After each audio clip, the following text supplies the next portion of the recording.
Hey everyone, it's Grammy and I am ticked off. Somebody just left a comment on the Ask Grammy Facebook page, and at first glance, it looks like it's intended to be helpful.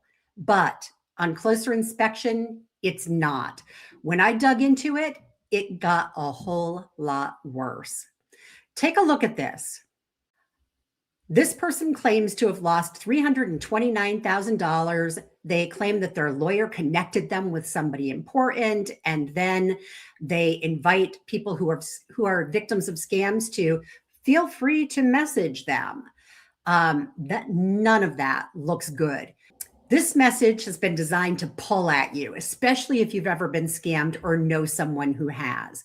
But here's something else most people would miss. They didn't just leave this comment, they also marked the Ask Grammy page as does not recommend. All right, you see that right here? Doesn't recommend Ask Grammy. And to me, that says that while they're offering to help, they're quietly trying to make you distrust pages that are actually trying to protect you by teaching you to protect yourself. But watch this. I clicked on the profile of the individual who supposedly made the post, and look what I found.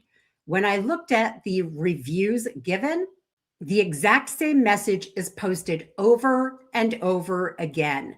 Same story, same wording across law firms, government pages, even other recovery groups. And then I looked more closely at the profile itself. It appears to be a real woman's profile, someone who hasn't posted in years. The last personal posts were around sometime in 2020.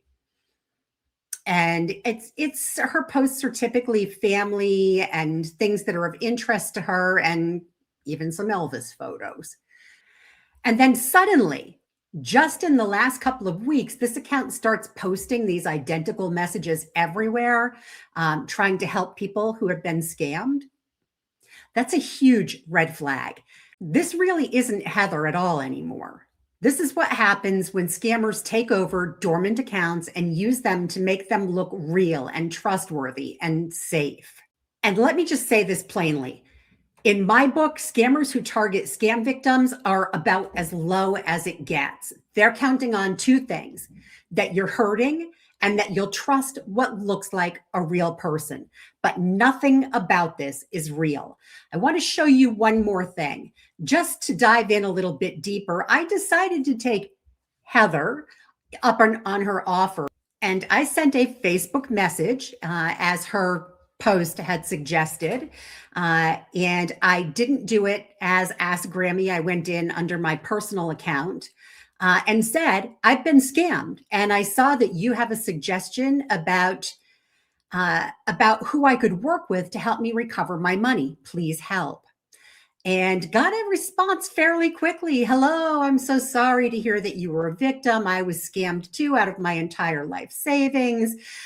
Recently received assistance from an inspector with the International Criminal Police Organization, Interpol, who communicated with me and tells me that she can put me in touch with the person who's going to help me, this person at Interpol, and then proceeds to give me a Telegram address for this person at Interpol. Now, I may just go ahead and reach out to this person, but I won't do that for this video. I'll do a follow-up if I decide to pursue that, because I would like to see what their shtick is. But at the end of the day, what we're looking at here is a classic recovery scam where they re-victimize victims. They catch them when they're vulnerable and hope to pull them in because they're desperate to recover the money that they lost. And they think that here's somebody who was in the same boat and they were helped by this individual they're referring them to. Ultimately, what's going to happen is, although they're telling you it's free, it is not free. And they will end up getting money from you, whether it's up front or they're going to tell you that they've managed to recover the money, but you need to send them something before they can send the full amount to you. So if you see something like this, Don't message them like I did. It's what I do. I like to play with these guys. Don't follow their investigator. Don't reach out to them. Don't assume the profile is who it appears to be. Report it and move on. You can report things like this at the Internet Crime Complaint Center at ic3.gov, the letters I and C, the number 3.gov. And report it there. That will help get the ball rolling. And if you see it on Facebook or Instagram or other social media platforms, report it to those platforms as well. And one more thing, if someone shows up offering to recover your money while trying to make you distrust legitimate help, they're not here to fix anything. They're here to finish what the first scam started.